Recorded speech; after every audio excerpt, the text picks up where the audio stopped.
Hello and welcome to This is the Way, a podcast sponsored by the Hong Kong Ethics Lab of the University of Hong Kong. My name is Richard Kim. And I'm Justin T. Weld. Quickly to our Chinese-speaking audience, 欢迎收听道可道中国哲学播客. Okay, Richard, just to fill in the audience, we are now, I think, at the end of a very hectic schedule of recording podcast episodes at a pace of about once a week, which we've been doing over the summer. Some of you will be surprised to hear us say that because, in fact, it won't be released until much later in the fall. We're just mindful of the fact that we, Richard especially, have so much work to do during the semester that we thought it was best to take advantage of the summer, seize the opportunity that our relatively flexible schedules give us, and record lots of episodes now. But it's been relentless, hasn't it? It's been hectic. Yeah, it's been very busy. And in fact, I'm sure it's been quite busy for you, Justin. I mean, I bet you get so many requests to read different things, to review journal articles, offer feedback, contribute essays to anthologies, and probably like tenure cases. I mean, there's all kinds of stuff, Yeah. Especially as more senior professor now at this point. I mean, how do you handle all of that? I mean, with all the requests, especially because we live in this digital world, it's so easy to get so many emails and so many requests virtually. Yes. Yeah. Do you have like a good way of handling it? I mean, you're also such a, generous, kind person. It probably like bothers you to say no sometimes, although maybe you have to sometimes, right? So I'm wondering what advice you have. It's terrible, Richard. So as you say, the volume of requests is just overwhelming. I mean, the tenure cases, as you suggest, so just to fill in listeners, tenure cases work like this. A university, usually a department or sometimes a dean's office, contacts you and says, we have this candidate in your field or in a nearby field, an adjacent field, who's going up for tenure and promotion. And, it's a big decision for us, so we need your feedback as an external reviewer. Can you read everything they've ever written and write us an assessment, And it's really important work. I mean, I depended on the generosity of others to do that for me when I went up for tenure. So, of course, I feel some obligation to do that for others. But it's a huge obligation. And on top of that, right, the podcast itself, I think, is like it's a part-time job, but it's borderline full-time job, at least at some times of the year. So it's kind of like a second full-time job. And then, I don't know about you, Richard, but I get like I'd say somewhere between 1 and 2 requests to referee something, a book manuscript or an article a week. So that means that... Wow. No, I don't get that many. Okay, yeah. So it means something like 70 a year, something ridiculous.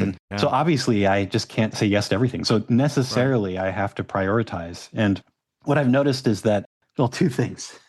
First of all, one way in which I prioritize is by just being a spectacular flake with respect to some of the work. That is, some of the things I agree to do, I just turn it in months and months late. A good example is refereeing papers. I mean, so, I agree to do it because like after 70 requests, of course, some are going to slip through. People offer special pleading and, justify, really, only you can review this. And so then I agree. And then I 3 months after I was supposed to turn in a report, I finally turn in my report.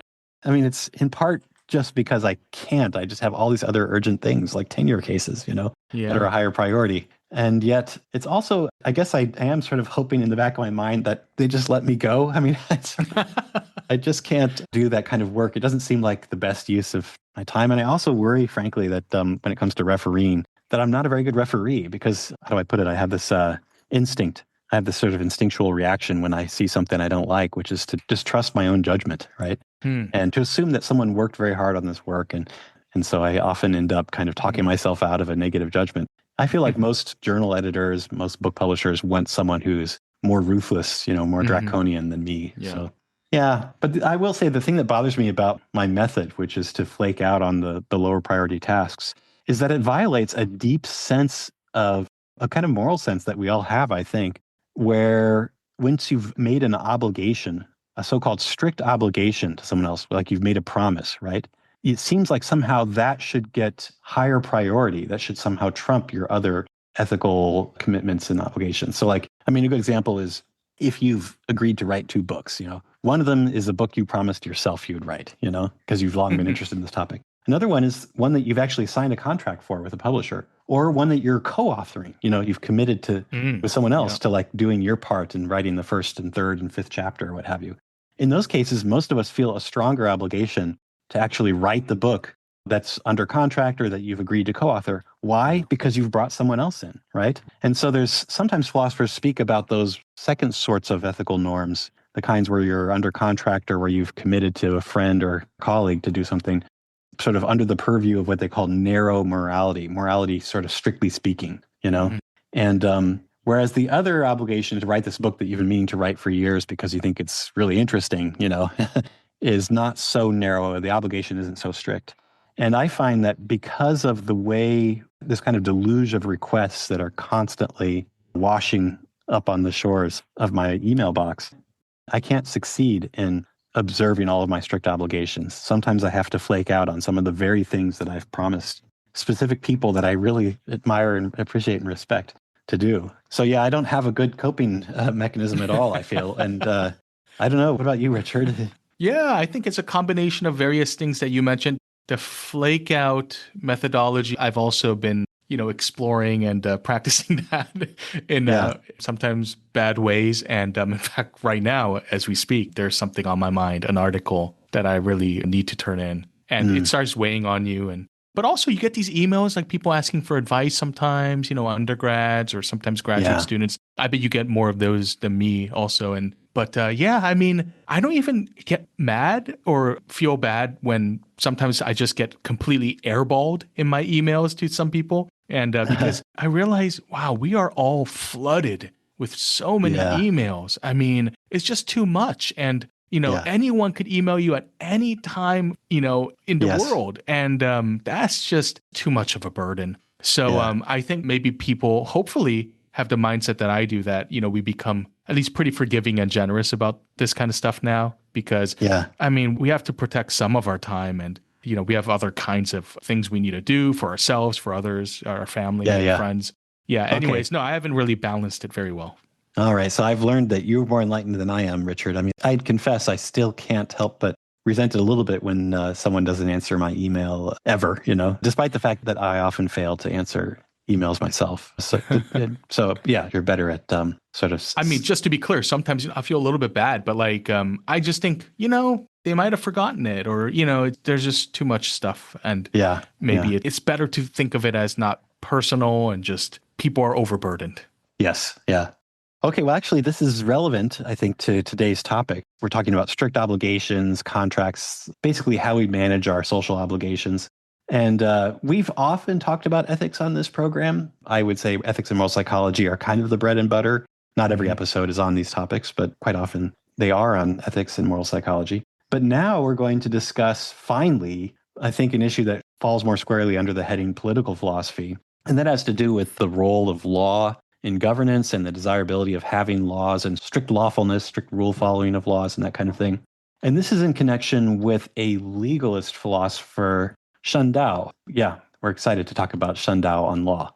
Yeah, that's right. So we haven't officially discussed legalism in this show yet, but we made some passing references, and I suppose we should make a few remarks about it. So legalism translates as fajia, or the school of laws, or fa, in Chinese, and it's used to refer to a group of thinkers who were known for a variety of distinctive views, and that put the interests of the state or state authority before morality. And for example, many legalists argued for strictly following the law and other public institutional rules or procedures, even when judges it to be wrong on personal grounds. And more controversially, they often argue that the state's interest in maintaining order and centralizing power should come before treating all of the people humanely or allowing people to freely or willingly cultivate virtues. And they're also known for being forceful and articulate defenders of law or public rules and norms, which is fa, the Chinese term, and understood as tools that can help bring order by offering clearly and widely shared rules and expectations, guidelines or rules of behaviors that aren't subject to bias or interpretive disagreements. And so the legalists stand out for arguing for a more central place for laws, or fa. Yes, right. It's interesting. If you look back at the history of political thought in ancient China, there are a cluster of thinkers that seem to be kindred spirits.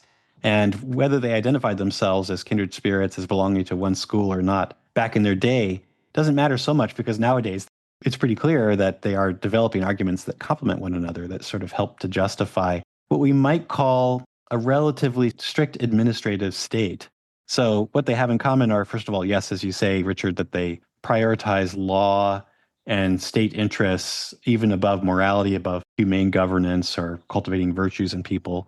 That's one thing. Another thing is actually, interestingly, I'd say, they're more reform-minded. They're less concerned with adhering to old standards, old norms. They're sort of constantly pleading with rulers and other people in authority to be willing to update their administrative states in light of changes in circumstances. And then a third thing that I think all these so-called legalists, these fa jia thinkers have in common is what some people now call realists, that is, non-ideal theorists about politics. So they're interested in developing a theory of good governance, among other things, that starts from relatively kind of dour, cynical, pessimistic views about human nature and human behavior. Yeah, so anyway, one of the reasons we haven't talked about political philosophy much up until now is precisely because legalism looms largely in the background of so much political philosophy in ancient China. And we just thought we should at least introduce some of the legalist philosophers before we start talking about their critics, essentially.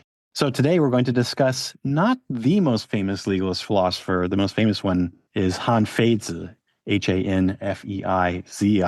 We'll get to him eventually, but we want to sort of take baby steps and start with another very influential and, for me, fascinating, almost kind of poetic legalist philosopher named Shen Dao, who lived roughly 350 to 275 BCE. At least those are his traditional dates. We can't be sure exactly when he lived. That would put him, by the way, more or less in the middle of the Warring States period. So a tough time in Chinese history.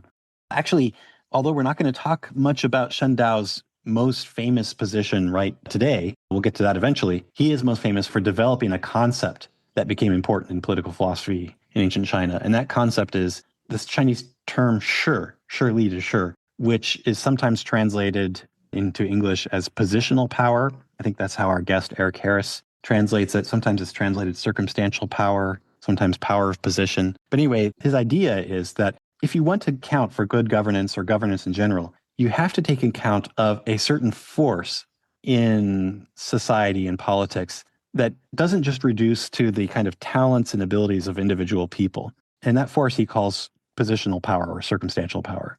These are the sorts of powers that you get just in virtue of having a certain title and publicly recognized position in society. So if you're born the oldest sibling in a family of 7 children, you'll just wield more influence over the other 6 siblings than will the youngest child, right? If you're appointed a CEO, or elected or appointed to a certain office, like a judge or a senator, you will have more power just in virtue of having that position. And it won't be explainable simply by appealing to the fact that you, are more strong or that you're a smooth talker or what have you. You can take people who are very strong and, menacing or what have you, or people who are very smooth talkers, and put them in positions that don't have positional power, that have no official title, and they won't be very powerful. So it seems like there's certain kinds of power that come to people just in virtue of this thing that Shen Dao called shi, positional power, their place in a society, their official status in society. And he theorized about that in ways that other philosophers did not. That's one issue that Shen Dao is famous for. Today, however, we're going to talk about his views on law, which are just fascinating. He has sophisticated, subtle justifications for reliance on law as a tool of governance, even when sometimes the laws are crude or too haphazard or not very good, frankly. He thinks law as such instantiates certain values that are really important for societies, regardless of how well designed they are. It's a really interesting line of argument. Oh, yeah. I think the arguments are extremely subtle and powerful. And today we happen to have a guest who happens to be the leading authority on Shen Dao in the English-speaking world, Eric Lang Harris, who also has a wonderful book, translation and commentary on the writings of Shen Dao. And we had a great, fun, stimulating discussion with him about Shen Dao, and we're going to bring that to you after the break. Yes, and a quick warning about part 2. In the original recording of that part, the sound quality of Eric's voice, Eric Lang Harris, our guest expert, the sound quality is quite poor. So the recording sounded very roomy. I think that's the sort of technical word for it. And in some places, actually, you couldn't even discern the words. You couldn't even make out what he was saying. So after a period of despair, our producer and sound engineer, the incredible Lena Lee, was able to perform some sound engineering magic and make it much easier to understand. So just as a warning, you might still hear some odd distortion effects here and there, but it's much, much better. Many thanks, Lena. You saved us once again. And now time for the quick intermission.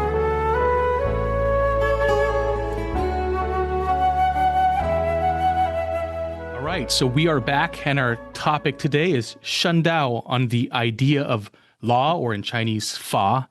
Most likely, those who have taught some classical Chinese philosophy have taught Han Feizi, probably the most widely read of philosophers who are labeled as legalist. But there were other important thinkers in this camp that also offered some really sophisticated political ideas, one of them being Shen Dao. And we are really fortunate today to have the world's leading expert on Shen Dao, Eric Lang Harris. Eric is an associate professor of philosophy at Colorado State University, but he's really taught all over the world, including Yonsei University in South Korea, City University of Hong Kong, where I first met him, and Hong Kong Baptist University.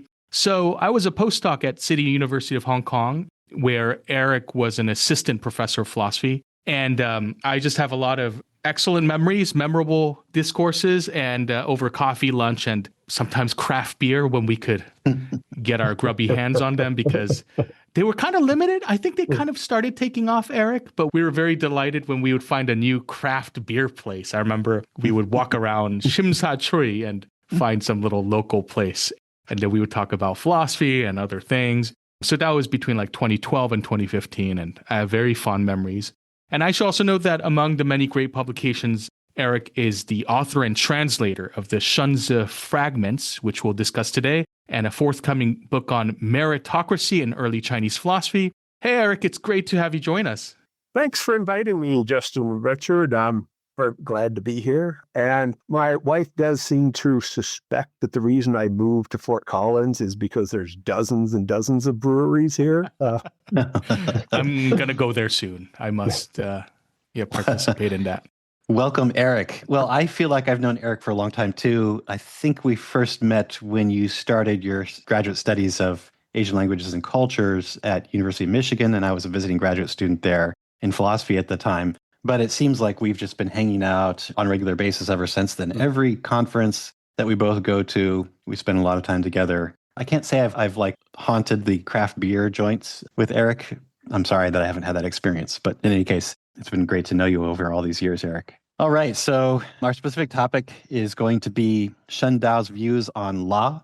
And law actually is just our, convenient translation of this Chinese term fa, sometimes translated as something like public norms, public models, institutionalized norms or models. We're going to go with law, even though it's not a perfect translation. I think the basic idea of Shen Dao, in the narrow sense that he sometimes uses this word fa, is that it's something like the institutional rules and regulations, which are sometimes laws, that are promulgated in the public and that kind of thing. Sometimes they're just rules for how institutions run. And so this is kind of a piece with Shen Dao's views on the importance of governance and institutions more generally. So we have as usual, we have some passages that we're going to read aloud and ponder with the listeners and digest together. But I guess I feel like it's worth saying a few things about Shen Dao before we begin.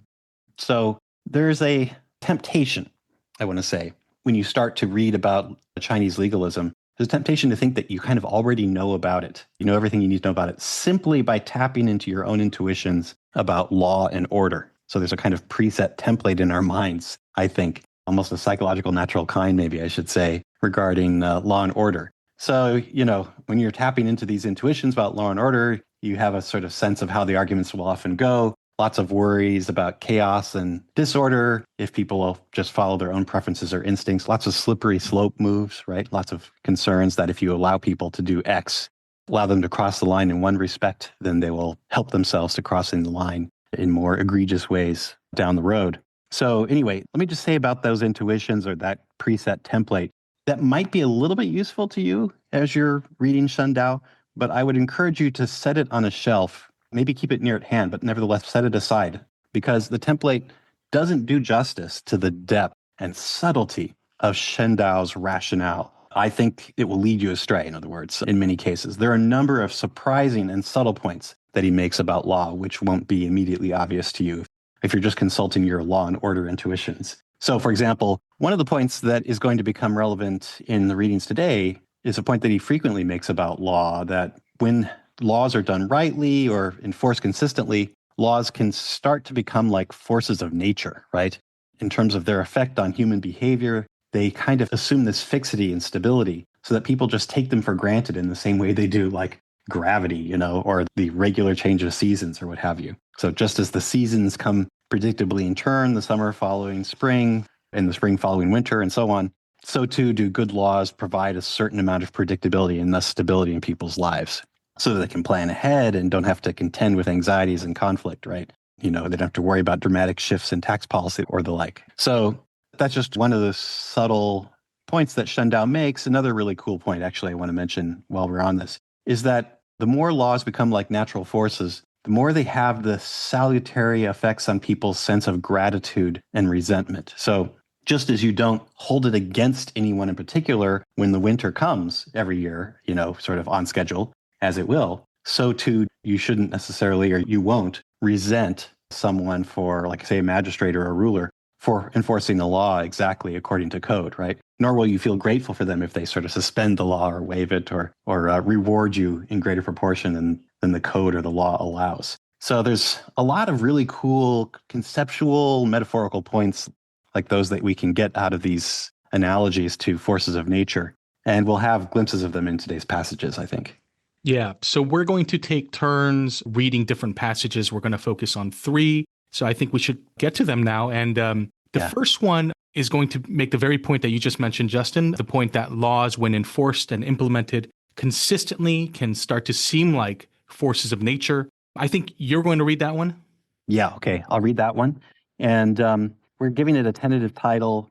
We're going to call it The Value of Law Itself. So although it makes this point about, it at least alludes to this point about the advantages of having laws behave like forces of nature, I think the main point of the passage is basically that just having laws, almost regardless of their content, maybe that's putting it too strongly, but like whether they're particularly good or bad laws doesn't matter so much as just having laws that people understand, that meet some publicity condition that everyone understands and that everyone complies with. The value of putting people on the same page, making sure that they're all following the same rule book.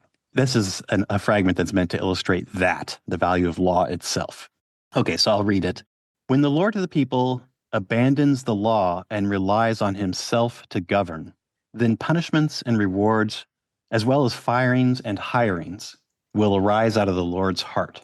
Okay, let me just read that one more time. When the Lord of the people abandons the law and relies on himself to govern, then punishments and rewards, as well as firings and hirings, will arise out of the Lord's heart. So it's setting up a contrast between the ruler, the Lord following law, and just sort of making these important judgments like punishments and rewards, firings and hirings at his own discretion. So if this is the case, then those who receive rewards, even if appropriate, will always expect more. And those who receive punishments, even if appropriate, will ceaselessly expect leniency. When the Lord abandons the law and relies on his heart to make judgments about severity, then the same accomplishments will have different rewards, while the same crimes will receive different punishments. It is from this that resentment arises. Thus, those who apportion horses draw lots, while those who apportion fields cast coins. It is not because coins or lots are wiser than men, but rather they are the means by which to get rid of private interests and block resentment. Therefore, it is said, since a great lord employs the laws and does not personally act, affairs are decided by law. That which the law confers is such that each by means of its divisions receives their rewards and punishments, and none expect anything different from their lord. Therefore, resentment does not arise, and there is harmony between superior and subjects. That's Eric's translation, by the way. Yeah, so that's a really great passage. Just really a lot of subtle, fascinating, intriguing ideas here. Just to recap it real quick for the listeners. So the key words are probably right in the opening line there. When the Lord of the people abandons the law and relies on himself to govern. So by relying on himself, punishment, rewards, firings, hirings will be determined by the desires of the Lord, or the Lord's heart, as it says. And basically, Shen Dao goes on to describe all of the things that go wrong when the ruler relies on himself and acts out of his own desires, rather than just simply follow the law. People will expect more generosity and leniency than the law allows them. They'll be resentful even when the ruler enforces the law consistently, and there won't be consistent distribution of rewards and punishments. So in short, by not following the law, the Lord will just kind of make personal judgments, and people will realize that and become resentful or expect things that they shouldn't. So I think that's the main ideas of the passage there. And this is often taken to be, an attack on a ruler who just does what he desires here. Is concerned with himself and is running the state his own sort of personal playground. But I think that Shen Dao's concern here isn't merely with that sort of ruler. It's certainly with that sort of ruler. But I think the concern is also with what the Confucians would think of as morally cultivated rulers, right? Rulers who have this first capacity that allows them to see when a rule isn't appropriate, perhaps, or a law isn't appropriate, or a situation in which, well, there are good reasons why this person should be rewarded more, this person should be punished less, right? So even if we were to grant that such a epistemological privilege is possible, that cultivated individuals, cultivated rulers are able to accurately make those decisions.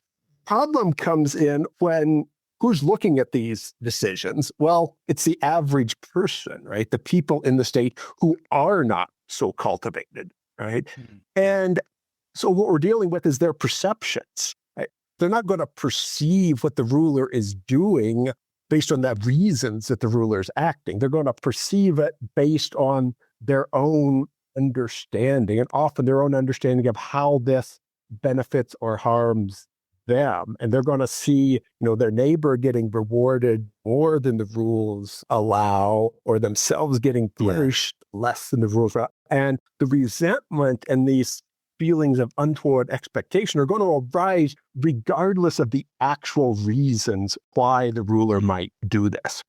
Yeah, nice. So in a way, we've already replicated one of the sort of classic debates between Confucians and legalists in ancient China. So if I could just reiterate a little bit, one of the deep tensions really between legalists like Shen Dao and some of the Confucians has to do with what I want to call strict rule following.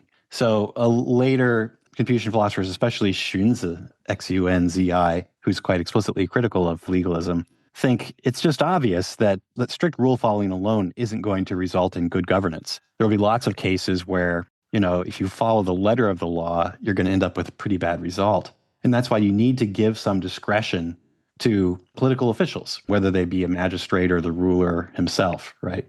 So we can all think of cases like this. I remember one example of strict rule following that having to do with hiring and firing that comes out of another legalist philosopher's recommendations. Shang Jun, Lord Shang is his name. He recommends that you promote and presumably demote soldiers on the basis of how many scalps they bring back from war, And I can't imagine a worse basis on which to promote. And go ahead, Eric. Yeah, and what's important there, and it's something that Han Fei picks up on and criticizes Shen Dao for, is the promotion involved here is not promotion within the military ranks, where there might possibly be some justification.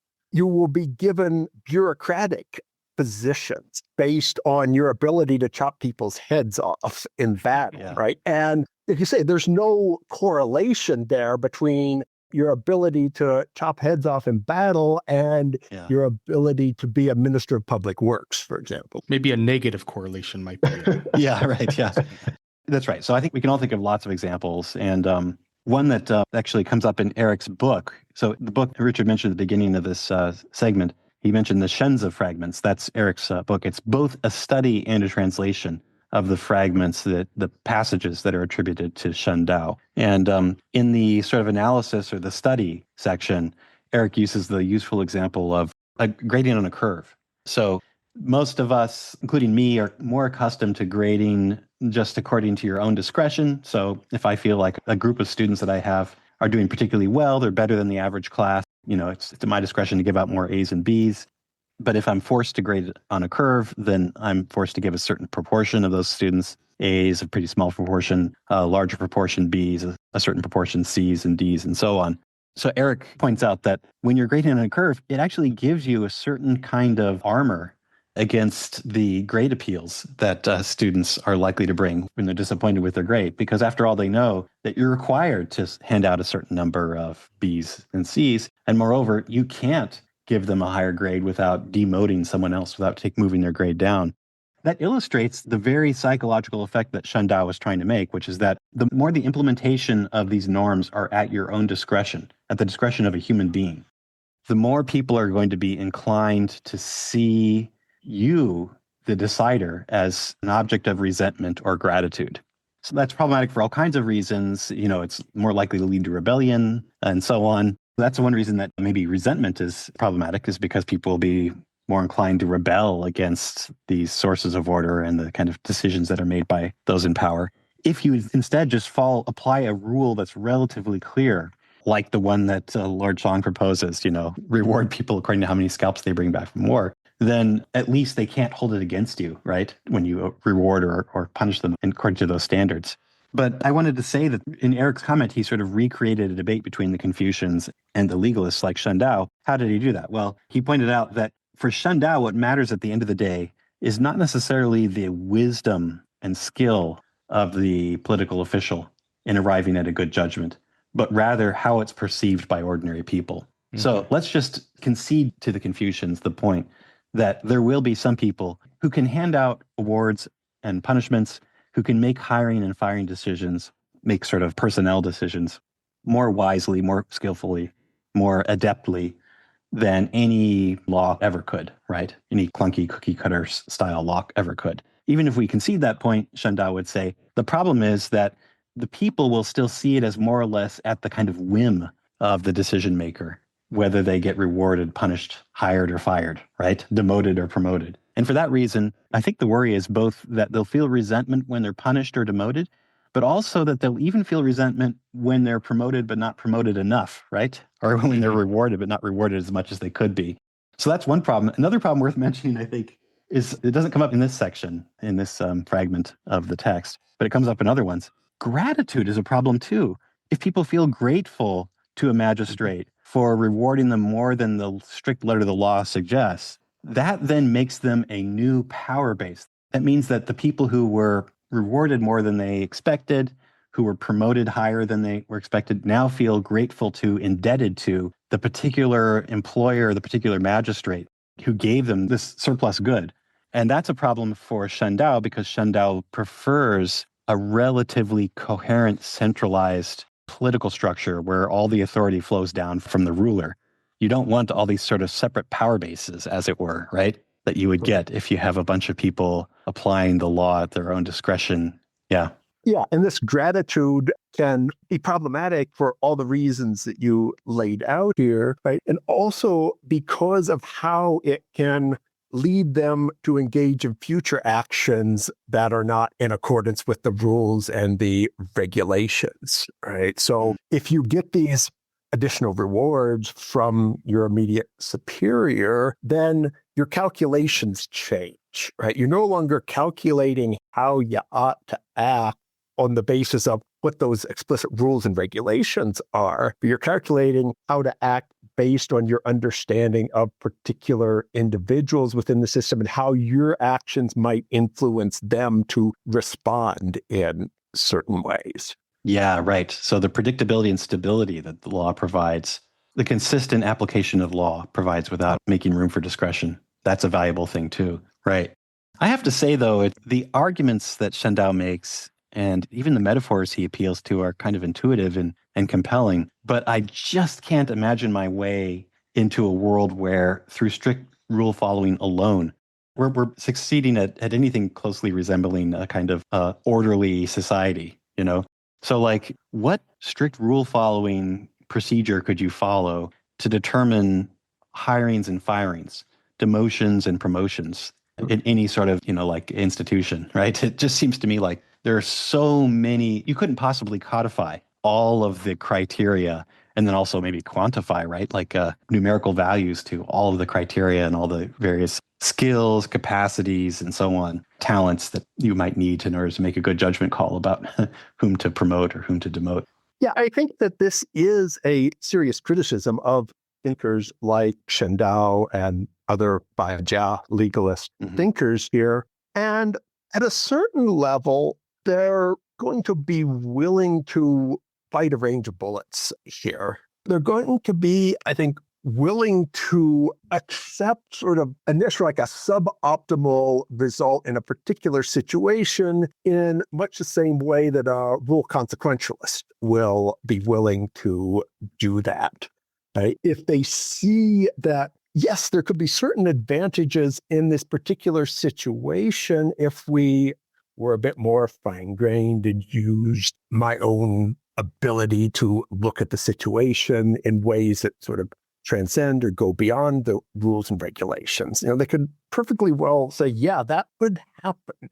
But their worry is the long-term effects of that to order and the state order itself. That every time you do that, it's a sort of a chink in the wall of this edifice that creates and sustains the order that's absolutely essential for the state to survive on their account. Right? So they're willing to allow for suboptimal specific situations in order to preserve what they think is going to be an overall benefit, right, to the state sort of long term. Yeah, I see. So on your reading of Shen Dao, he's just willing to forego certain goods that you might think come from more discretionary applications of rules and norms and procedures. Yeah. Just for the sake of the net benefit that comes from having consistent application of the law. Yeah. Right. Yeah. Right. And again, like the perspective that we need to look at this from, or at least the perspective that Shen Dao seems to be, looking at this through, is this lens of the state itself, right? What's necessary to maintain the strength and security of the state itself, right? And that may well, at times, have detrimental impacts on individuals within the system. It may very well mean that, there are a range of negative effects here that could, if you had a more nuanced view and were dealing with particulars, deal with effectively, but only in that situation. And the knock-on effects, Shen Dao is going to be worried, are going to be much greater than any benefits that you achieve there. I guess I was thinking that Justin also might be raising another kind of deeper issue about how each law is even applied at all. So how do we know if the law applies in this and that circumstance? Because the way things work is we have to figure out if in this situation, this specific law applies, and it just doesn't wear it on its sleeve, it seems. Yeah. So I was wondering kind of the conceptualization of how this would even work. Could I just give an example to illustrate the point? Like, it seems to me that even when you have well-defined boundaries and, so-called objective criteria to determine, whether a law applies or not. By objective criteria, I really mean criteria for dummies, like criteria that any old person could apply.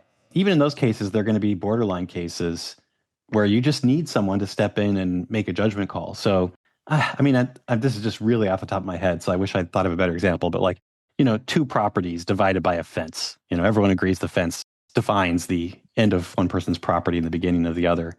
But I don't know, there's also a stream running through it, and slowly the fence starts to move, because the soil is washing downhill. Or there's an apple tree growing on one side of the fence, but some of the apples fall on the other side, things like that. Those sorts of things happen all the time. And it seems like some discretionary judgment is unavoidable. And I guess by Shen Dao's lights, that means that some gratitude and resentment is also inevitable. And so it just seems like there's one way in which Shen Dao can't retreat to this claim, the net benefits of clear and consistent application of the law outweigh the benefits of discretionary application of the law, because there will be cases where discretionary application of the law is unavoidable, Right. Yeah, I think that is the case, right? And this also sort of brings to mind things that we see in the H.L.A. Hart, this British jurisprudential scholar, who talks about the open texture of the law.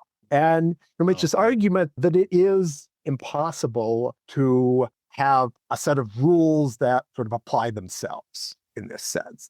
That no matter how fine-grained you get, and like you said, the boundaries seem to move, you could come up with a regulation to deal with all future instances of that. But there's always something else coming up such that it's possible to have a rule that tells us how to apply all rules, right? At some point, somebody's got to make a judgment, and this judgment can't simply be following some other rule here. Yeah. Now, I think that the extent of which Shen Dao understood this open texture of the law is an open question. There's a reason why this is called the fragments, right? It's just a very small selection of what was once, a much larger, much more detailed text.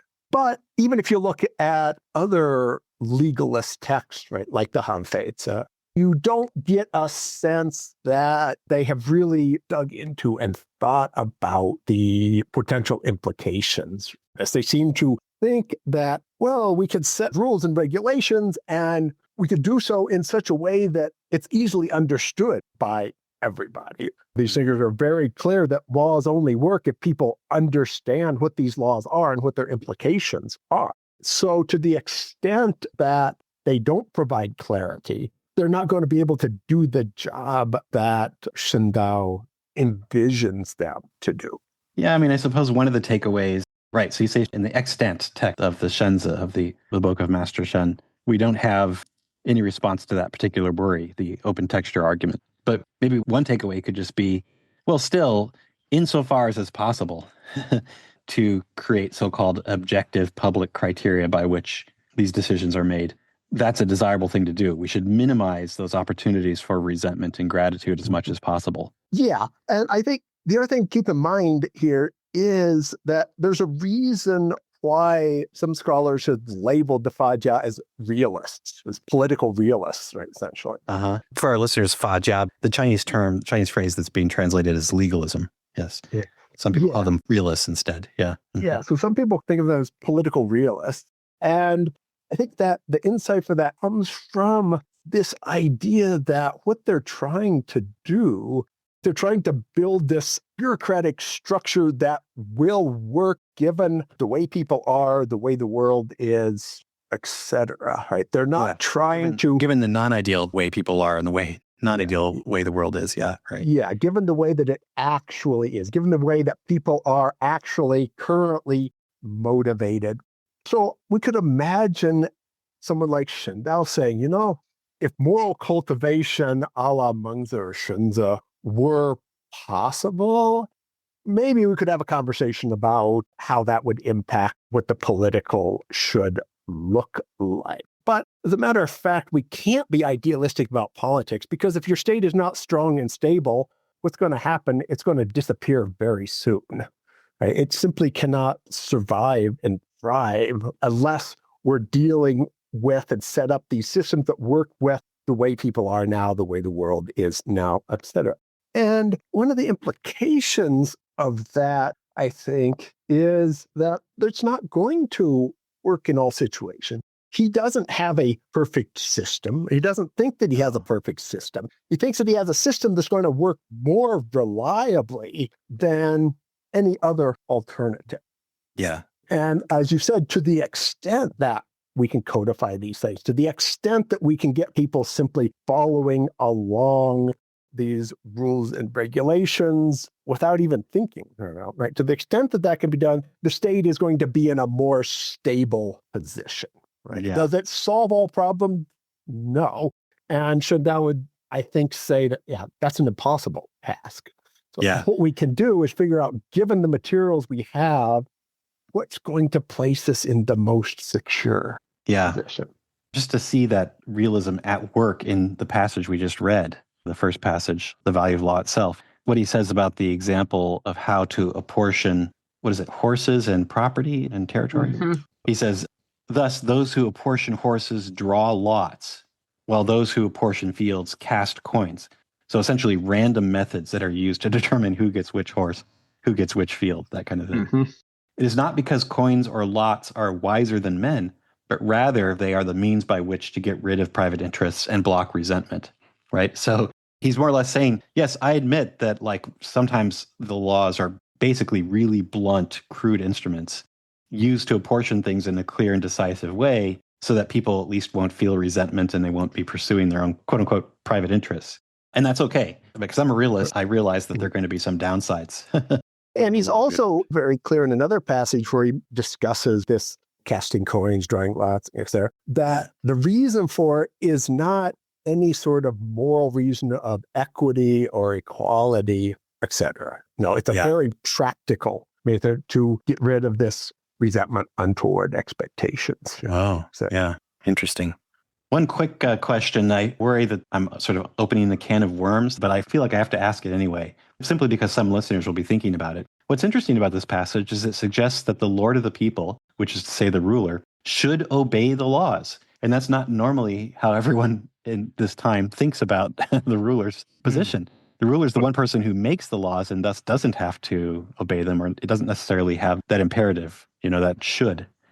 And so it seems like there will be some people who say, no, the ruler is the one person who should do what they think best. And they're the one person who doesn't have to obey the laws. But the passage seems to be recommending that people do obey the laws. Now, there's a modern phrase for a certain way of understanding good governance or sort of basic decent governance, rule of law, according to which the laws are in charge and not people are in charge. Rule of law is often contrasted with rule by people, And so, for example, in a relatively robust constitutional government, even the rulers, even the people with political authority have to obey certain basic laws and constitutional principles. And if they violate them, then there will be mechanisms in place to reverse the decisions they make and perhaps punish them for doing so and so on. So is Shen Dao actually recommending the rule of law? What do you think? Yeah. So I think this is an important question. There's not a lot of sort of textual evidence here that answers this question for us very clear. Even if you look at later legalists, I think it's not until the Huainanzi that we actually get an explicit argument that the ruler is bound by the laws. You certainly don't see claims of that sort in the early Fajia tradition.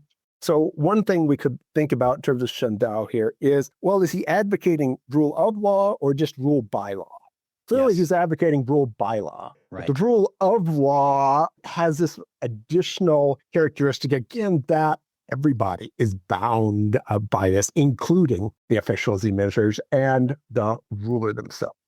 I think one way I tend to read these early Fajia texts, right, is what are they doing in writing these texts? Well, in part, they're trying to convince rulers to follow their recommendations, to set up this sort of system. And you're not going to effectively do that if you antagonize the ruler and say that you are subject to the law yourself. The law is above you in a sort of. Yeah, interesting. But what you see, I think, here in Shen Dao, and you see it even more clearly in later thinkers like Han Feizi, is what Shen Dao is trying to do is convince the ruler that he should be following these rules and regulations by demonstrating the ill effects of not doing so. Every time the ruler changes something, every time the ruler acts from his heart, as it were, that upsets the balance a little bit. That makes the state less secure. That opens up avenues for the ruler himself to be attacked. Yeah.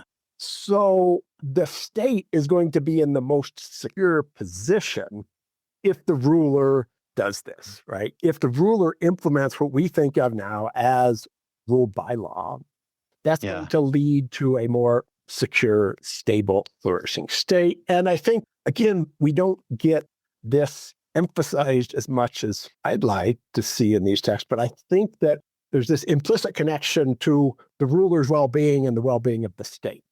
To the extent that the state is not strong and stable, right, the ruler's own welfare is insecure. So it's also going to be in the ruler's best interests not to simply act on what we might think of as short-term interests, but act on his overall long-term interests that are going to mirror, in many ways, the overall long-term interests of the state itself. And all of that requires subjugating his own sort of preferences and whatnot to these rules and regulations.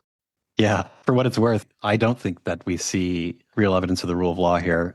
I think it falls short in two ways. First of all, Shen Dao is recommending to rulers that they themselves comply with the law, but that's just for their own benefit. It's not necessarily a kind of a so-called imperative that in some sense goes beyond prudence, goes beyond their own sort of personal interest. And that's one way in which it maybe falls short. Another way in which it more clearly falls short, I think, is that for the rule of law, as I understand it, you have to have not only the recommendation that rulers follow the law, but mechanisms in place to ensure that they follow the law. If you're simply recommending to someone that they do so, well, it's still up to them whether they do so or not, Yeah. Like you recommend to parents all kinds of good parenting techniques, right? It's still up to the parents whether they actually apply those techniques, and no one holds it against them or punishes them if they fail to do so, right? We assume they have the discretion, the power to do so. Similarly, for rulers, Shen Dao is saying you should apply the law consistently. It's in your best interest. He's not saying, and we should set up these institutional, mechanisms so that you will be kept in line if you, or be punished if you. I think that's clearly the case, that there is no envisioning of constraining the power of the ruler or coming up with any sort of system that does so. Checks and balances, yeah. Yeah, there's no checks and balances in this system. And the most that we see, right, is this trying to convince the ruler why it's in their interest to run the state in this way. Yeah. But you did mention something in passing, Eric, that will be of interest to some of our listeners. I hear from a lot of listeners who are interested in politics and political philosophy. And they, of course, want to know, do we see glimpses of the rule of law in Chinese, especially in ancient or classical Chinese philosophy? And for what it's worth, I think it's still an unsettled question. But there is the argument out there, which Eric mentioned, that a later text, a Han Dynasty text known as the Huainanzi, Huainanzi, which is a really interesting text. I would say a large amount of it is really about political philosophy, but that not exclusively. And it's not often taught and discussed because it's an eclectic text. It doesn't necessarily represent or articulate one coherent view. But there is a passage on the techniques of rule or government, which Roger Ames, his very first book, I forget what it's called, Eric. The Art of Rulership. The Art of Rulership, yeah. He did a close study of that particular chapter and argues that we do see something like a recommendation that the ruler adopt rule of law, that there be checks and balances in ensuring that the ruler comply with the law as well. Okay. Yeah, well, this is a fascinating passage, and I feel like there's much more to say about it, but we also should move on to the next one, I suppose. The next one is much shorter. Okay. Yes. So passage goes, law does not come down from heaven, nor does it emerge from the earth. Rather, it comes from the human realm, according with the human heart. And that is all. Yeah, right. So the gist of it is laws are human-made, right? They're not made by the cosmos or some transcendent authority. It's, at minimum, we can say that Shen Dao is arguing against people who presumably thought that what makes the laws authoritative is that somehow they've been lent a certain kind of authority or credibility by heaven, or I don't know, by the ancients or something like that. People who don't recognize that essentially laws are human-made, conventions are in some sense the inventions of human beings. That's the one position that he's trying to argue against. So we're calling the passage, its informal name is Laws Come from Humans. They don't come from heaven and earth. They don't come from the cosmos. All right. So that's a very interesting fragment. That's an interesting passage.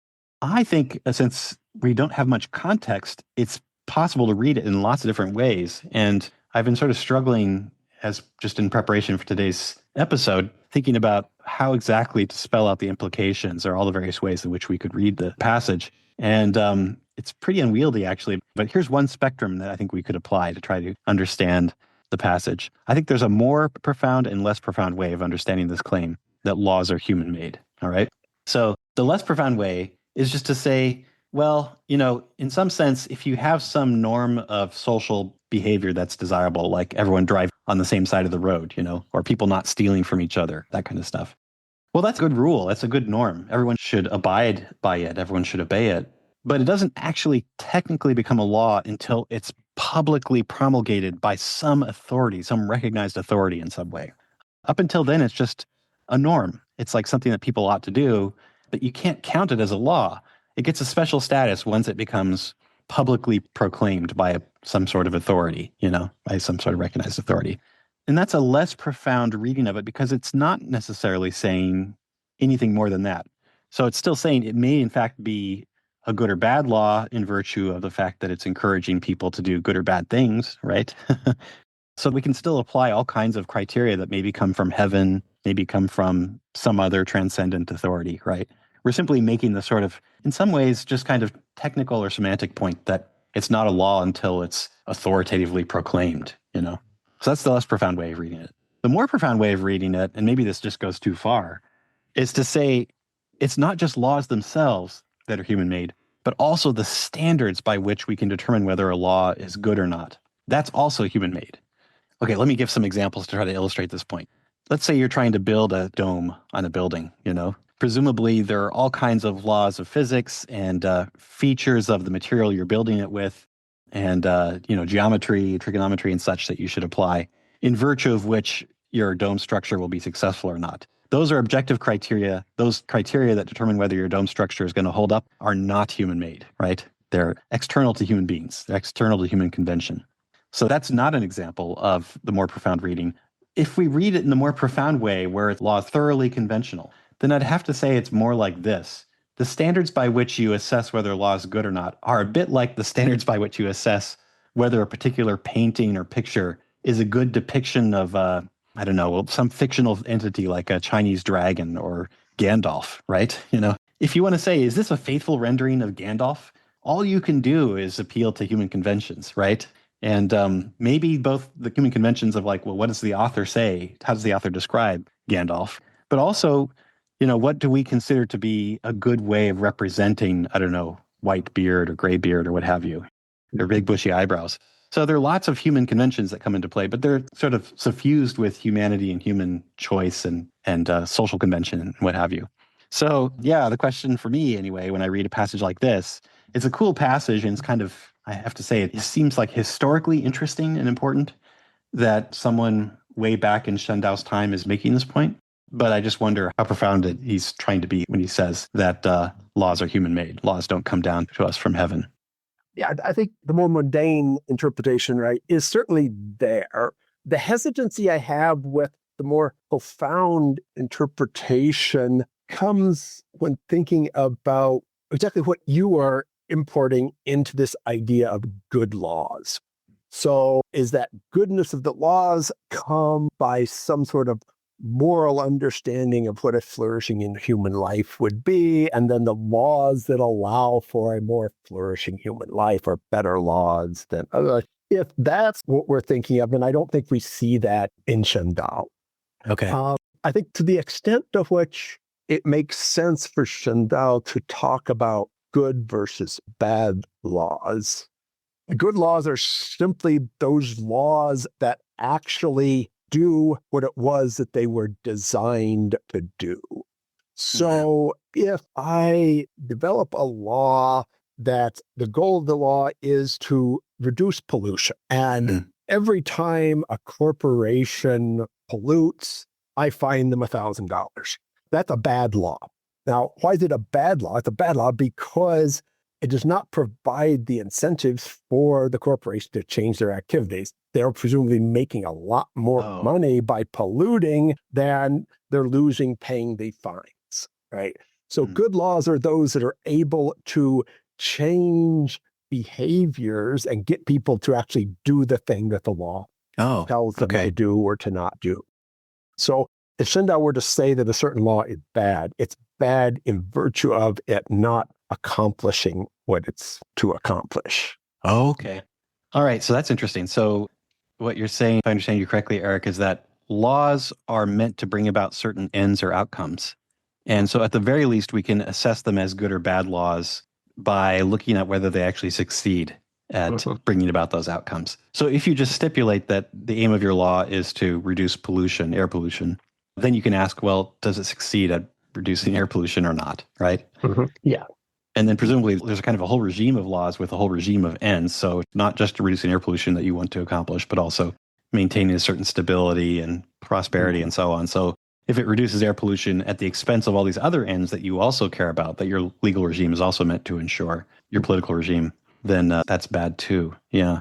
But I guess I thought that the earlier passage, the justification of why the Lord should abandon like following his heart and go for the system of laws. I thought the whole thing was about creating a stable social structure and legal structure that generates the greatest flourishing of people. I thought that was at least part of the reason why we want this kind of completely law-based system. So wouldn't that be a kind of standard for making judgments about whether we should have this or that law, or whether this is a good or a bad law, whether it promotes that stability of structure, which I would imagine is tied up with the good of the people?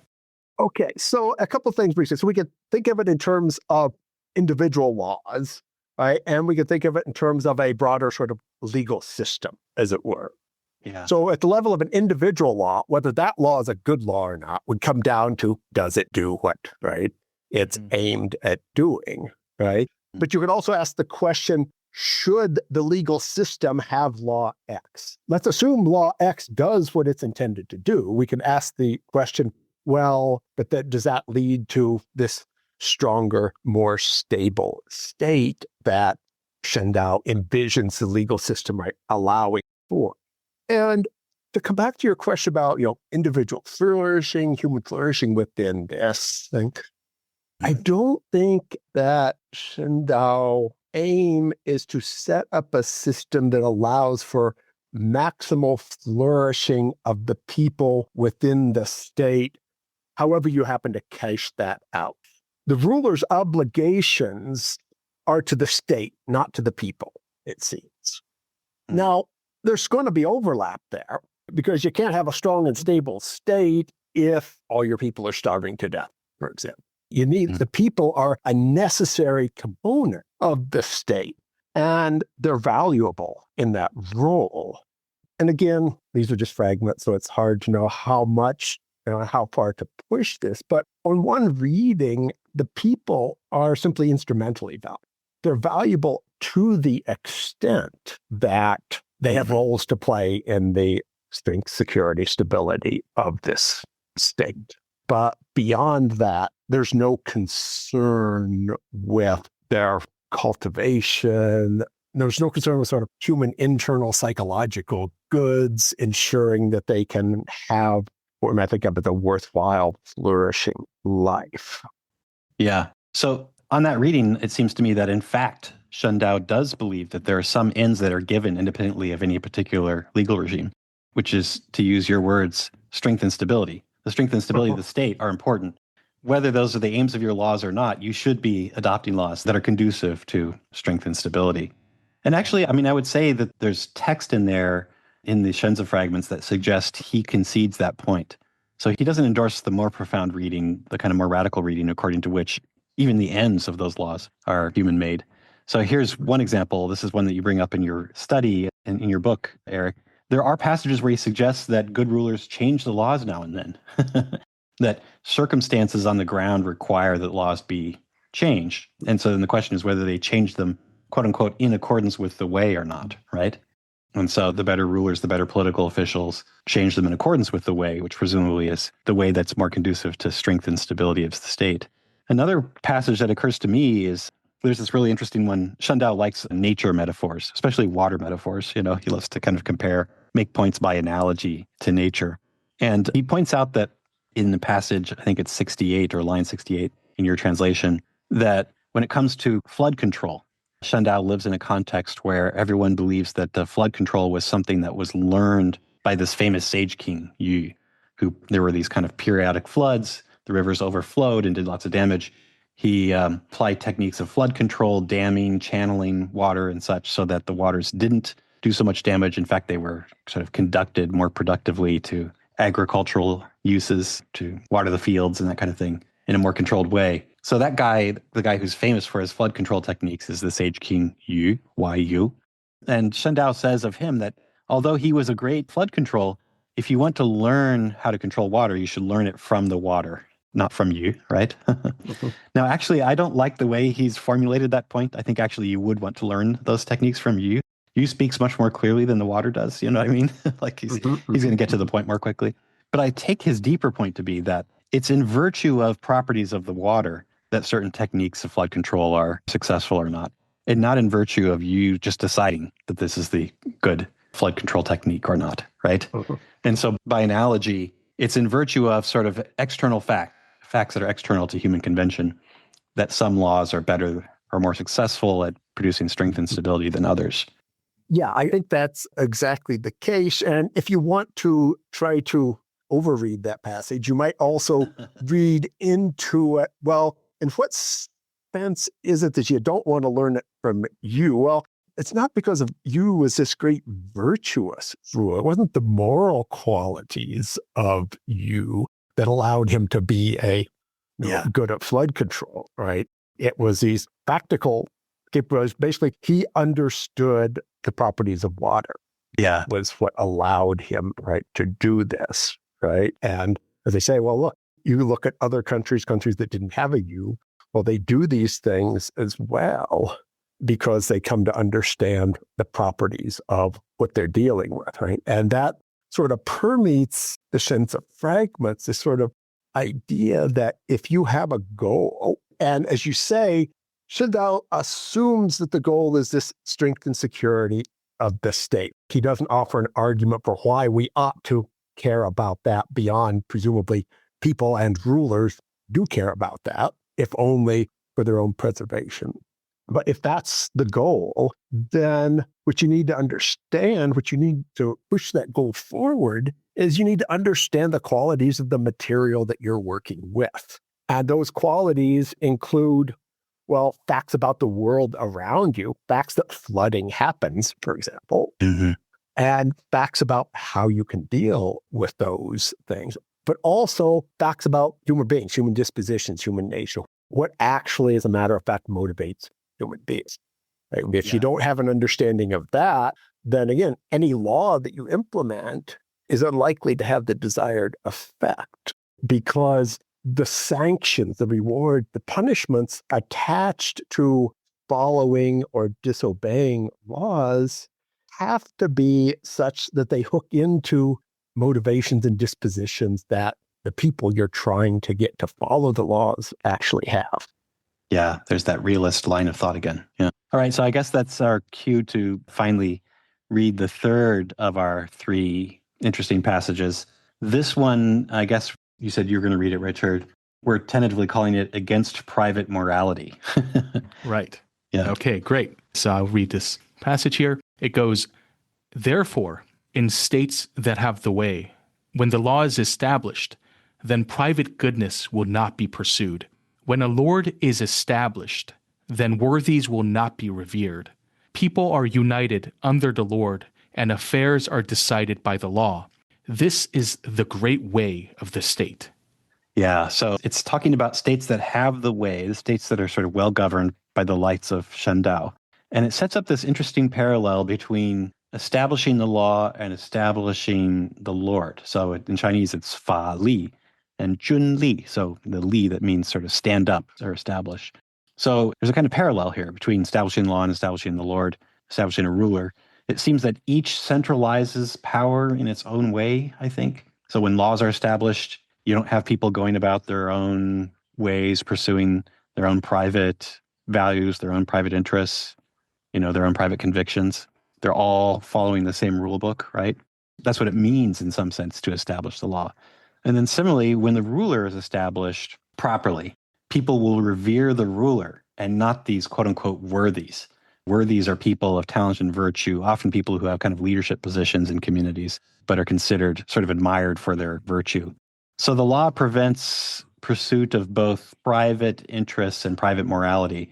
And I do think that there's a theme of centralization here. The idea is that people aren't feeling grateful to and thus loyal to worthies, because there are no worthies don't make themselves known in Shen Dao's system. Everyone's just applying the law exactly as it says. You don't need someone of great virtue to serve as a magistrate or the tax collector or what have you, right?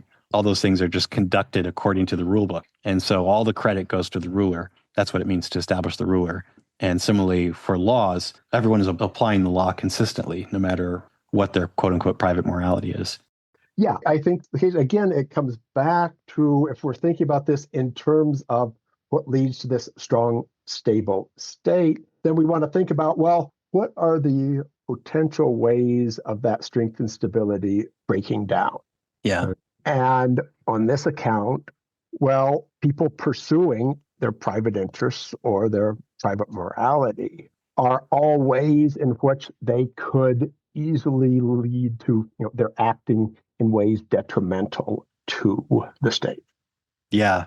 So there's this temptation I've noticed when people are reading legalist texts, including Shen Dao, to think that they're always setting up the good of the state or the good of the society as a whole or something like that, or the good of the ruler against what we might call self-interest. And so they think that laws are in some sense meant to rein in self-interest, make sure that it's not this unruly thing that's leading to disorder and chaos, right?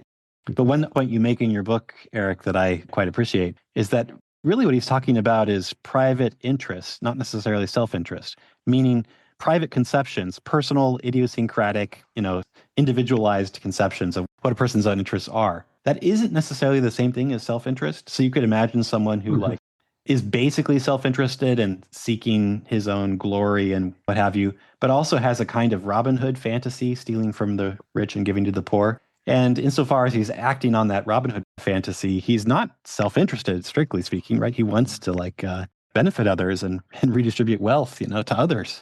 But it still counts as a private morality or as a private si, I'm looking at the Chinese, private goodness, a private sort of norm of right and wrong, because it's at odds with the public norms of right and wrong, right? It's inconsistent with those. It's in tension with those. Yeah. So a couple of things right there. We see Shen Dao very clearly saying that people are self-interested. That's a component of them, and that's a large component of them. Right? We do not see this claim that they're psychological egoists. That is, the only way people can act is in ways that they see as maximizing their self-interest. Right. Yeah. I think that someone like Shen Dao would be happy to admit that, there are times when people act for other sort of motivations. It's not that they only act from self-interest, but the motivations that they have, or you might think of as their interest sets, their motivational sets, whatever's in that motivational set is going to be non-identical to the good of the state, to the strength and stability of the state.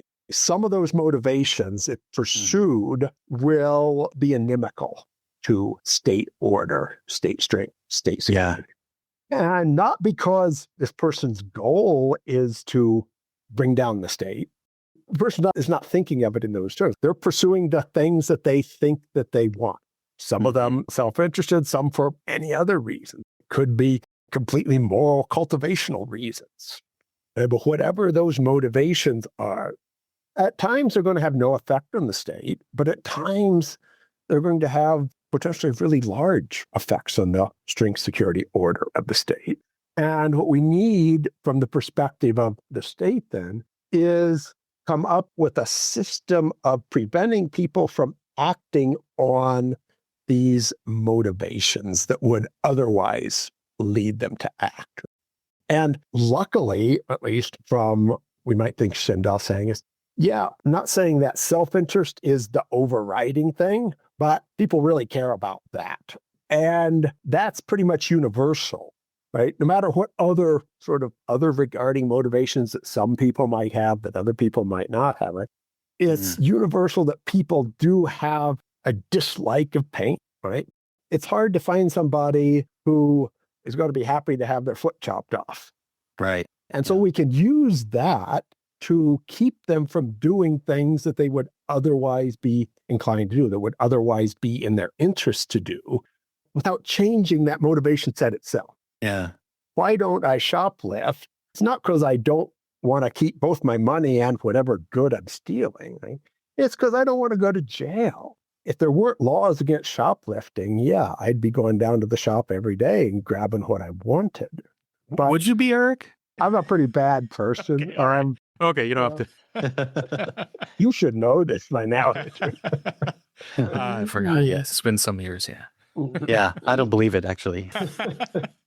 Yeah, but I take your point. I mean, it's interesting to think about the mind of Shen Dao insofar as we can surmise what it was like in terms of metaphors. He's obsessed with water metaphors. So it's sort of like he's looking for principles of human behavior that are in some sense as law-like, as consistent as the principles that seem to govern the behavior of water.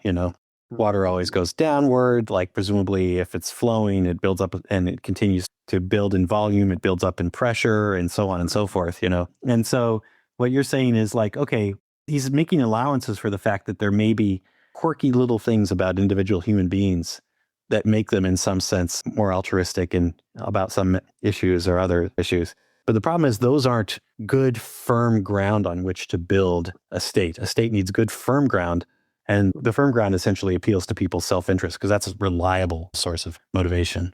Yeah. Yeah. Right. And again, it's not going to be perfect, right, in this sense. So this goes a bit beyond Shen Dao himself. Shen Dao doesn't raise this, but the later Han Feizi does recognize that, well, there are these sort of sagely individuals, Bo Yi, Shu Qi, that simply are not motivated by self-interest, that are willing to take whatever punishment and keep on doing what they want. And on Han Fei's account, well, these are very dangerous individuals to the state and should probably be eliminated. So there's a recognition that human beings are messy and not as standardized as water. The water metaphor, the laws of nature metaphor can only go so far. Yeah. But it can go quite far. It can go far enough to order the state and could go further, they think, than alternative methods of organizing the state could. So even if you recognize that, well, yeah, there are some people that have other regarding interests, right, that make them sort of less susceptible to punishments than somebody like me. But and that's part of the reason you make the punishments as strict, as harsh as possible. Yeah, different people are going to weigh a $1,000 fine differently, right? If you're a college student, $1,000 fine is something that is going to modify your behavior because of self-interest. If you're Elon Musk, it's not going to modify your behavior because it doesn't impact your self-interest right, in that way. And that's part of the reason why we see an advocacy of the sorts of punishments that are going to affect the interests of the vast majority of people. Yeah, right. I had a quick question about this passage, Eric, that I'm sure you've thought about. So it begins with this line, therefore, in states that have the way. And then it goes on to say, when the law is established, then private goodness will not be pursued. What is that first point there? Like, how do you understand that? Like, why is that included? Therefore, in states that have the way. What is that meant to add? I think this comes back to our questions about, are the laws simply these creations, which they are creations, but in order for a law to be effective, it has to arise out of an understanding of the patterns of the world that we're in. So to have the way, as I understand it, is to understand the basic underlying patterns, both of human dispositions, human motivation, but also the broader world around us to the extent that it affects how we organize ourselves politically. So if we understand that, then when we establish laws, private goodness will not be pursued. If we don't have that, right, if we're just randomly establishing these laws without an understanding of human motivations, human dispositions, then you could establish all the laws you want. You have no reason to think that it will actually lead to people changing their behaviors, not pursuing private goodness, etc. So you have to have a certain understanding. I think that's what having the Dao refers to. All right. So for the state to have the way, the rulers have to have a certain understanding of the kind of foundations or basis of the laws. But then also, it seems like on your reading, there are certain social conditions have to be in place too, such as people's expectations have to be well habituated, well trained, so that they're not expecting discretionary applications of the law. They're not expecting rulers or magistrates to make exceptions or to grant waivers or to reward people more than the law prescribes or punish them more than the law prescribes, right? So I think that's also one of the conditions that has to be in place in order for the state to have the way, because that's what makes it possible for people to quickly move from having the law to sort of suppressing their private morality or their private values, right? There's no point in trying to resist it. And this goes back to that really cool analogy, really profound one, I think, in many ways, between forces of nature and good, reliable, consistent application and enforcement of law. If the law is enforced so consistently that people think of it as sort of unavoidable in the same way that gravity is unavoidable, then they won't even take their chances, right? Like, so one analogy you use in the book is like, just as people know that every time they walk off a cliff, they're going to fall, they're going to plummet. It would be ideally for Shen Dao, similarly, people would know that every time they steal a pig, they're going to be executed or punished in some severe way for stealing a pig, right? And then the more people think that way, the more consistently law-abiding their behavior will be. So that's one advantage. But another advantage is that they stop thinking about the enforcers and adjudicators of the law as having any real discretion or say in adjudicating and applying the law. And thus people will stop resenting those in power, right? They'll assume that it's almost like a force of nature that they'll be punished for stealing a pig. Now, for me, that's really cool, but I actually think it depends on a kind of illusion, So if we can sort of step back from the individual passages, I just want to say, I think that's right. I think that when people grow up in a relatively law-abiding regime, they understand, it's just sort of understood that there are certain contours of life that you have to respect and observe. You don't even really entertain the thought, so to speak, of violating certain laws that are going to be enforced consistently. You just take them on board, take them for granted, and don't spend a lot of time thinking about who's enforcing and whether you should be mad at them or what have you. They're just part of the scenery, part of the furniture of the world, so to speak, and just like the law of gravity. But it is an illusion, I think, is the interesting thing for me, is that, Shen Dao is asking more or less people to accept the illusion at face value, when knowing that, in fact, it's an illusion. Because, in fact, regimes can change, and people do have the discretion, both changing the law and also deciding not to enforce the law. And so it's almost like he's just counting on people to forget that fact. You're right. I think there's several things that we might bring out of that. One is, so such a system is going to be most successful the fewer changes there are, right? So if we do set up the system and just allow the system to run without regime change, without people coming in, changing law and whatnot, then, as you say, after a generation or two, the first generation, it's going to be all messed up. You got to find out that the system is viable in order to know that it's viable, right? So you've got to have the people testing it, getting punished and whatnot. But the sort of legalist idea is, as someone like Jina Shangtua Shu, Ifa, Chufa, utilize the law to eliminate the law. The idea here is something like what you were saying is, if we know that these things are going to be necessarily and reliably enforced, right, then nobody breaks the law. Yeah. It's as if there is no law at all. There's nobody going against it, right? But as you say, this is unstable in a variety of ways. Some that Shen Dao seems to recognize, some that it doesn't.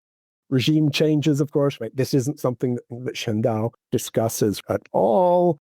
Yeah. He doesn't discuss what if certain ministers think that they can get away with things. So if you don't have a surveillance state, for example, you're going to catch all of the bad actions. With AI, maybe we're getting closer now, right? But in Shen Dao's time, you'd have this realistic, okay, the system would work if, perhaps, we were able to reliably catch everybody, right? But the other tension that we see in the Shens of Fragments is this recognition that laws do actually have to change. So we see this passage 79 where he talks about those who change the laws in accordance with the way. They're the lords and the chiefs. And that this implies then that, not only do you need to have the laws, but that the laws will need to change. And I tend to read this as circumstances or change. We need to change the law. That's one of the things that legalists in general are very cognizant about, how there's all sorts of changes that can happen, both in the world and in people, that could lead to a necessity for different law. Large-scale climate change, places that used to get lots of water are now having regular drought. Well, that might lead us to need to have laws regulating water usage. And that would be a new law that's being introduced. And one of the potential worries about that is, if the goal here is to alleviate resentment and untoward expectations by setting up this system that people look at in much the same way that they look at the natural world itself, well, every time you add a law, that's bringing it back to the consciousness of the people that some human being made this law. Right? Mm-hmm. It's not something just out there in the world itself. So the more often that has to be done, the more often tweaks need to be made to the system, the more tenuous the connection to laws of nature, and the goal of making them be seen as being as inviolable as those things. Yeah. Actually, Eric, I'm tempted to go a little bit further and say, I'm familiar with the other legalist texts that have come up today. One of them is the Han-Feizi, the great sort of synthesizer of all the prior legalist philosophers. I think probably, I want to say the Han-Feizi is one of the must-read texts in political philosophy, period. And we'll get to that eventually. So that's one text that we've discussed. Another one that's come up is this Lord Shang text, another major influential legalist text. Both of them, I think, are more explicitly reform-minded than Shen Dao is. So I think in the Shangjun, the Lord Shang text, you see a debate between Lord Shang and a kind of conservative, who thinks that the law shouldn't change. And his whole point is that circumstances on the ground change. So of course you have to change laws, And Han-Feizi, of course, tells this famous story, Shouju Daitu in Chinese, this about a farmer who kind of once sees a rabbit break its neck on a stump and then decides to give up all his work and sit around waiting for rabbits to come kill themselves in his field so that he can get free food. And Han-Feizi likens people who want to recover the golden age to that farmer, So he's kind of making fun of people who think that laws and policies shouldn't change. He says they're like the farmer who has this ridiculous expectation of the world that's just not going to yield. So anyway, they're both very reform-minded thinkers. Shen Dao, by contrast, only kind of grudgingly concedes that the laws need to change. You know what I mean?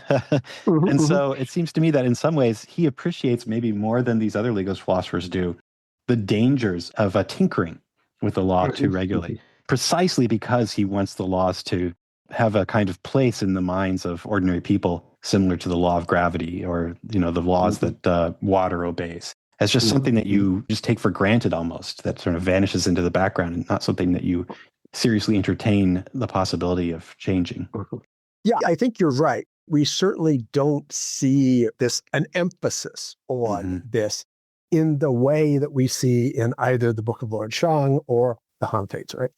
There's a couple potential reasons for that. One, I think you're right here that Shen Dao is perhaps a bit more aware of the worries with this, right? Another may well be audience. Oh. So people like Lord Shang, Han-Feizi, are trying to convince rulers of established states that have established rules, regulations, etc., to change the way that they're doing things. The debates that we have in the Book of Lord Shang are at least sometimes between Lord Shang on the one hand and some quasi-Confucians on the other hand. Yeah. And you say, well, look, no, the is no longer going to work. And similarly in the Han-Fei, if these things may well have worked in the past, that may be why we still have them, but circumstances in the time we're talking about have changed a lot. And so we need to do a lot of change to return to a secure and stable state. So part of it may well be audience here and what's the goal of these particular passages. But I do think one of the worries I have with texts like Han-Feizi, is exactly at this point that there doesn't seem to be sufficient awareness of how these changes impact the system itself. So again, I think it comes back to how often or how regularly must these changes be made. Yeah. Perhaps someone like Han-Fei or Lord Shang think we need to make these drastic changes now, but then perhaps the tinkering is envisioned to be fairly minor as circumstances. There's been so many between the time of Yao and Shun and the time of these thinkers were writing. Population explosion, technological advancements, et cetera, when all put together means that the way things were done in the past are no longer applicable. The world is such a different place. Right. There. And so some sort of change, drastic change on their account needs to be done. And then it's an open question of how much tinkering would need to be done going forward. The legalists, I think, are unanimous in the recognition that tinkering will have to take place because changes will continue, right? But it's been thousands of years since between Yao and Shun and Lord Shang and Han Fei, at least on the traditional timelines. And so we might think that they envision much more minor alterations after the big shift is made. Interesting. Yeah. All right, Eric. So I want to ask you a question, a kind of Confucian objection, perhaps. Yeah. So let's say the vision of Shen Dao was fully realized and we have the stable, secure structure. But the Confucians might say, in that society, even after that full realization, what about the role for things like friendship, community, intimate ties, trust, these really important personal human goods that it seems like are important part of human flourishing? What might Shen Dao say about that? Is there room for such goods, or how would that play out? Yeah, I think this is a good question. I don't think it's something that Shen Dao directly addresses, in part because he's a political philosopher, not a moral philosopher. But also he thinks that without the strong and stable state, without maintaining political order, that's the prerequisite for anything else to be possible, for lives to be possible, let alone flourishing lives, etc. And I think that someone like Shen Dao would be happy for people to have their own private lives, to develop these sorts of friendships, to develop a range of internal psychological goods, whatever. And Shen Dao's kind of, that's not the job of the political state to do that. Now, how much you care about how satisfactory you think that answer is going to be is going to depend in part on what you think things like care, friendship, or trust, etc., require, right? If it requires sons covering up the crimes of their fathers when they go out and steal a sheep, for example, yeah, that's something, to the extent that it impinges on the political, it's going to be of a concern. So the extent to which the private development of friendship, trust, care, etc., is going to be allowed is going to depend on the extent to which those private things impinge on the state's functioning. So Shen Dao would have to say, I think, is that one's commitment to state order has to be stronger than their other commitments. It sounds like Confucians are not possible in that kind of It's the Confucian way of life or something. Yeah. A full-fledged Confucian way of life is not possible, right? Okay. Under in part because for the Confucians, that the morality dictates how one acts beyond the private sphere. Yeah. And that is something that Shen Dao is very much against. Yeah. So to sum up Eric's interesting answer, you tried to sort of thread a needle there, Eric. You said, okay, there's some room for those goods. Those goods are more voluntaristic and more kind of personal and private, having to do with relationships and such. So long as it doesn't go so far as this sort of overt defiance of the law. And then Eric gave an example, which some of our listeners will recognize right off the bat and others may not have known. He said, if you're going so far that you're covering up for your father when he steals a sheep, that's a reference to Analects 13:18, a famous passage about a kind of ideal figure named Upright Gong, who apparently turned his father in for stealing a sheep. That kind of law-abidingness, apparently Shen Dao would endorse. Famously, Han Feizi, the other legalist philosopher we keep mentioning, doesn't explicitly endorse that kind of behavior. And Confucius in Analects 13:18 explicitly rejects it. By the way, episode 13 of this series is all about that particular passage we talk about. Oh, okay. Yeah. We call it Family Before State. That's the theme of that episode. Yeah. Yes. Well, this has been great. First of all, I want to just say I love this text. I think it's so profound and in many ways underappreciated. Even if you're not on board with legalism, as I'm not, you just have to appreciate the conceptual resources that Shen Dao brought to the debates about good governance and politics and that sort of thing. And also, I think your book, Eric, really does justice to it. It's such a clearly written, engaging book. It's also, the one sort of nice, complete, super reliable translation of the Shenzi Fragments. So we highly recommend that. It's called The Shenzi Fragments, A Philosophical Analysis and Translation by Eric Lang Harris. And great to have you here today. Thanks so much, Eric. We appreciate it. Yeah. Thank you. I enjoy having the chance to pontificate on people that nobody else cares about whenever I can. Yes.